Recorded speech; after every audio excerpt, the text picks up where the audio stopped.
Bonjour et bienvenue au Tivou du samedi 12 juin 2021, écrit par le pasteur Chris Oyakilome et offert par les vérités de l'Évangile. Le thème d'aujourd'hui est « Continue de prier comme tu le devrais ». En réalité, nous ne devons jamais abandonner, jamais la prière. Luc 18 au verset 1 nous dit: Jésus leur a dit une parabole selon laquelle ils devraient toujours prier et ne pas devenir lâches, c'est-à-dire s'évanouir, perdre courage ou abandonner.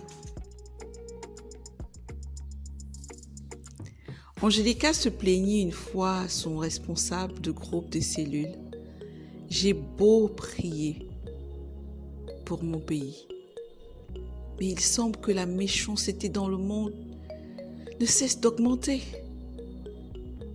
Dieu peut-il encore intervenir? Dois-je véritablement continuer à prier ?» Larry, son responsable, répondit: « Ma chère, la parole de Dieu nous exhorte à prier sans cesse. 1 Thessaloniciens 5 à 17. Dieu nous a dit de prier parce qu'il avait l'intention de répondre. N'abandonne pas, parce que tout ce que tu as déjà fait a apporté des changements dans le règne de l'Esprit. Alors continue à persévérer dans la prière. Le Seigneur Jésus a souligné l'importance de la persévérance dans la prière dans Luc 18 du verset 1 au verset 8. C'est parce que, étant la justice de Dieu en Jésus-Christ, tu peux changer n'importe quelle situation par la prière.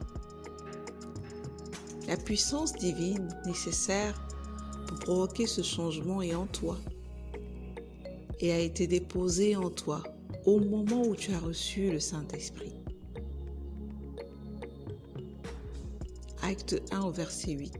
De plus, Jacques 5 au verset 16 nous dit: « La prière sincère et continue d'un homme juste rend disponible une puissance énorme et dynamique dans son travail. »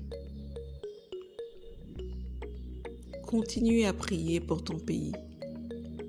Le Seigneur est le Dieu de toute chair et il n'y a rien de trop difficile à faire pour lui. Jérémie 32 au verset 27.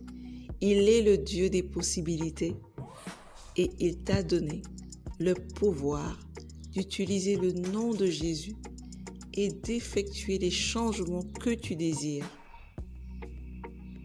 Par conséquent, en priant pour ton pays et les autres nations du monde, aie ces pensées à l'esprit et cette conviction qu'il te répond. Le Dieu à qui nous prions règne et gouverne dans les affaires des hommes. Daniel 4, verset 17.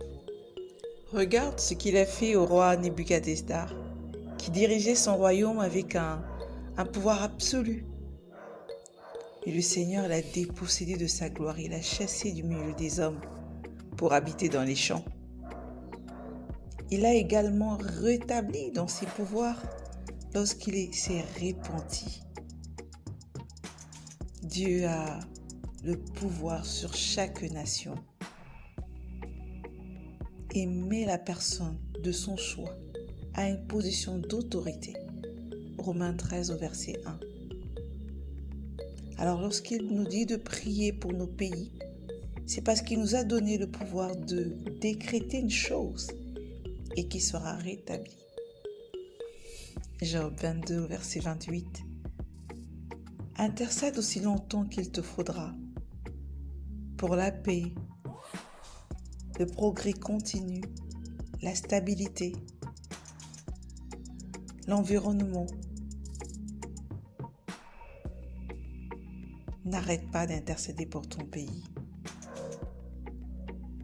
Je t'invite à être encore plus convaincu en méditant dans 1 Timothée 2 du verset 1 à 3 mais également Psaume 122 au verset 6. Mais je voudrais t'inviter avant de prier avec moi. Cher Père, je te remercie de m'avoir appris à prier sans cesse pour mon pays. Je te remercie pour ta puissance et ta sagesse divine qui sont libérées, même maintenant, sur tous les hommes et leurs dirigeants, pour faire ta volonté et pour que la justice soit établie dans le pays et dans le cœur des hommes. Au nom de Jésus. Amen. Alors ne baisse pas les bras. Agis. Prends le temps de prier aujourd'hui, comme si les changements dans la nation dépendaient que de toi seul. Et la vérité est que c'est le cas. Alors, à demain.